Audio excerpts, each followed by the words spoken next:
10 में जब यहाँ आया तो मैं टीचिंग जिंदगी से अब विद्यार्थी जिंदगी जीना चाहता था। मतलब आप अगर मेरे साथ के बच्चों से ऐसे पूछेंगे, जैसे आप बैठे हैं ना, मेरे साथ जो लाल लाली पढ़े होंगे उनसे आप कहिए कि हमारा मास्टर मधुकर कोटवे, वो आपको गालियां देंगे क्योंकि मैं विज्ञान की चीजों में बहुत बदमाश था।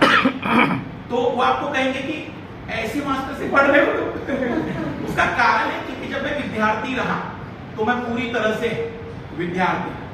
तो एक्चुअल में जब मेरा एक बहुत बचपन से हमारे पिताजी क्या करते थे, बचपन से थोड़े से भी बाल बढ़ गए कटवा देते। सभी का ज्यादा हुआ तो वो मेरे को एक अंदर से भड़ास थी कि नहीं मैं बाल बहुत अच्छे से रखूंगा, बड़े रखूंगा।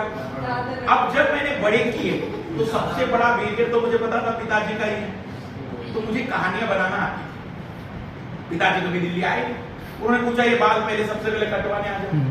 मैंने कहा अगर बाल काटे तो नहीं तो दिल्ली में बहुत गुंडा करती मुझे लोग बहुत मारेंगे। बाल बड़े होने के कारण मैं भी अब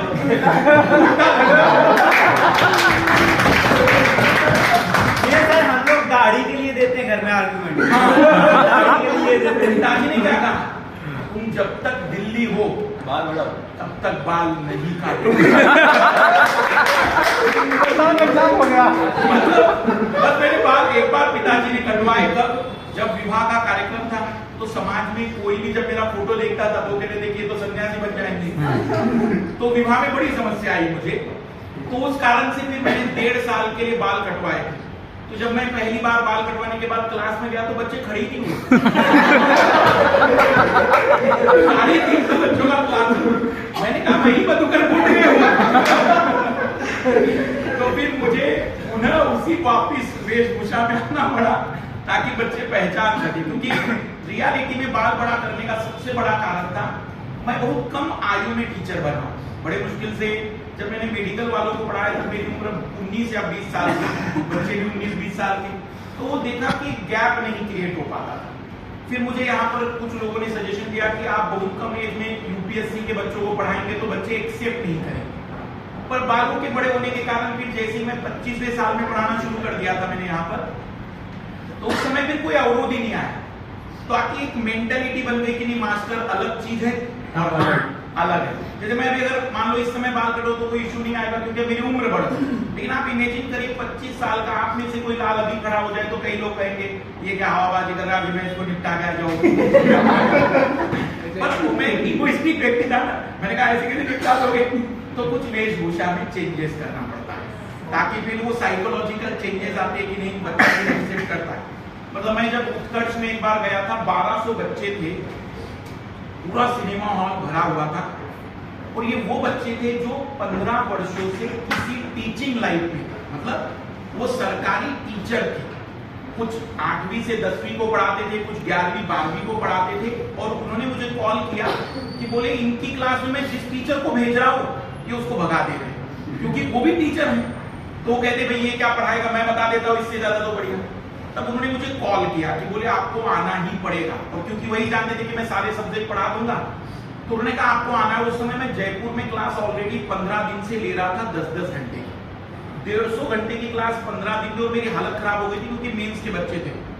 मैंने कहा सर मुझसे नहीं हो पाएगा, तो उन्होंने कहा सर कुछ भी हो जाए 4 दिन के लिए मेरे लिए आ जाइए। तब मैं 4 दिन के लिए उस बैच में जब गया तो पहली शुरुआत मैंने बायोलॉजी पढ़ाया था। अब बायोलॉजी के जितने भी थे 1200 में से लगभग 300-400 टीचर जितने भी बायोलॉजी के थे, मात्र 2 घंटे के बाद वो समझ गए कि ये मास्टर अपने से कंट्रोल होने वाला नहीं है। फिर मैंने उनको फिजिक्स पढ़ाया, फिर मैंने उनको केमिस्ट्री पढ़ाया, फिर इकोनॉमिक्स पढ़ाया।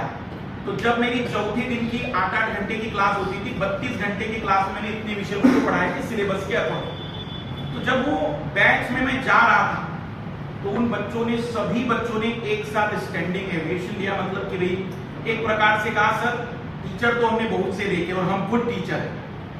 तो मुझे उस समय एक पहली बार ऐसा फील हुआ अपनी लाइफ में कि सच में टीचिंग प्रोफेशन बहुत ही अद्भुत है, क्योंकि उन बच्चों ने लगभग 2 घंटे तक मुझे जाने नहीं दिया। उन्होंने अपने डायरेक्टरों को बुलाया, सारा प्रोग्राम उसी समय करवाया। और लगभग 2 घंटे तक मुझे याद है कि केवल ऑटोग्राफ और सेल्फी के लिए 2 घंटे तक रोड चक्का जाम रहा था, मतलब वहां पर उस टाइम पे। और मुझे पता चला उनमें से 300 लोग आज प्रिंसिपल हैं, प्राचार्य हैं पूरे राजस्थान में। तो उस कारण से एक तरीके से कहूंगा कि वो एक बहुत बड़ा मेरे लिए अचीवमेंट रहा कि एक ऐसे बैच को मुझे पढ़ाने का मौका मिला जो सारे टीचर थे 15-15 वर्षों से, और उन्होंने पहली बार, और उस क्लास में उन्होंने कहा कि सर आपकी अकेली क्लास 4 दिन ऐसी रही जहां पर एक बच्चे ने कहीं से कहां तक डिस्टर्बेंस नहीं किया, क्योंकि वो सभी नौकरी वाले लोग थे और नौकरी वाले लोगों को बिठा पाना बहुत मुश्किल होता है। वो कहते भाई आप क्या होंगे, हम भी तो नौकरी कर रहे हैं, और सरकारी नौकरी मतलब जहाँ 80,000 90,000 रुपए मिल रहे हो। तो वो मुझे अनुभव आज भी मतलब बहुत बेहतर लगता है। उसके कुछ फोटोग्राफ जो मैंने डाले हैं फेसबुक पर या उस पर, तो आप देखेंगे तो वो अनुभव मुझे सबसे अद्भुत लगा।